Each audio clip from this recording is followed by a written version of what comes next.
স্বাগত জানাই সজল কম্পিউটার ট্রিক্সের আরও একটি নতুন ভিডিওতে। আমি প্রতিদিন আমার এই চ্যানেলে কম্পিউটারের বিভিন্ন ধরনের ট্রিক্সগুলো আপলোড করে থাকি। এক্সেল, এমএস ওয়ার্ড এই বিষয়গুলো নিয়ে বেশি কাজ করে থাকি। আপনারা যারা এক্সেল এবং এমএস ওয়ার্ডের নতুন শিখছেন এবং নতুন করে ট্রাই করছেন, আপনারা আমার এই চ্যানেলটিকে ব্যবহার করতে পারেন। আপনারা যদি আমার চ্যানেলে নতুন হয়ে থাকেন এবং আজকে আপনারা যারা আমার ভিডিওটি দেখছেন, আপনাদের কাছে অনুরোধ থাকবে অবশ্যই চ্যানেলটিকে সাবস্ক্রাইব করে রাখবেন এবং বেল বাটনটি অন করে রাখবেন, যাতে করে গুরুত্বপূর্ণ ভিডিওগুলো আপনারা মিস না করেন। আমরা আজকে দেখব এমএস ওয়ার্ডের এখানে পিকচার ইনসার্ট করতে হয় কিভাবে। তো আমি দুইটা স্টেপে আপনাদেরকে পিকচার ইনসার্ট করার সিস্টেম দেখিয়ে দেব। তো প্রথমে আমরা নর্মালি যেটা করে থাকি, প্রথমে যাব আমরা ইনসার্টে ক্লিক করলাম, দেন পিকচারে ক্লিক করব। পিকচার থেকে এখন দেখেন এখানে একটা বক্স আসছে, এই বক্সে আপনাদের লোকেশন মেনশন করতে হবে, কোন লোকেশন থেকে আপনি পিকচারটা নেবেন। তো আমি এখানে যাচ্ছি, পিকচার দেখেন এখানে পাসপোর্ট সাইজের ছবি আছে, আমি একটু নিয়ে নিলাম, ইনসার্ট করলাম। তো এখান থেকে এখন দেখেন ছবিটা খুব বড় আকারে আসছে। তো আপনি এটাকে ছোট করবেন কিভাবে?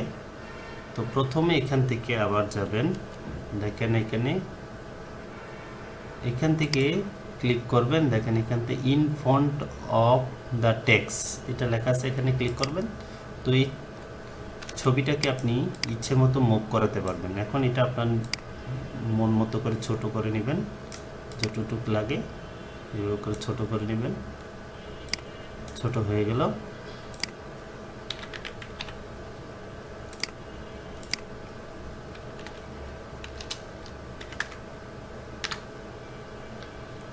এটা হচ্ছে পাসপোর্ট সাইজের, তো আমি পাসপোর্ট সাইজ করে নিলাম। এই একটা হচ্ছে পলিসি। এখন দ্বিতীয় যে স্টেপে আপনি পিকচারটা ইনসার্ট করবেন, তো প্রথমত আপনাকে কী করতে হবে, এই পিকচারটা আমি ডিলিট করে দিচ্ছি, ডিলিট করে দিলাম। ডিলিট করে আবার যাব ইনসার্ট থেকে দেখেন এখান থেকে একটা শেপ নিব, আমি একটা শেপ নিয়ে নিলাম। শেপটাকে ড্র্যাগ করে এই পর্যন্ত দিয়ে দিলাম। দিয়ে দেওয়ার পরে এখান থেকে আপনি যাবেন, এখানে দেখেন শেপ ফিলে গিয়ে দেখেন এখানে পিকচার আছে, তো পিকচারে ক্লিক করবেন। পিকচার ক্লিক করার পরে তারপর এখান থেকে এ ফাইল এটাতে ক্লিক করবেন। ক্লিক করে দেখেন এই যে পিকচারটা চলে আসছে, এই পিকচারটা আপনি এখান থেকে ইনসার্ট করে দেবেন। দেখেন আপনার পিকচারটা বসে গেছে।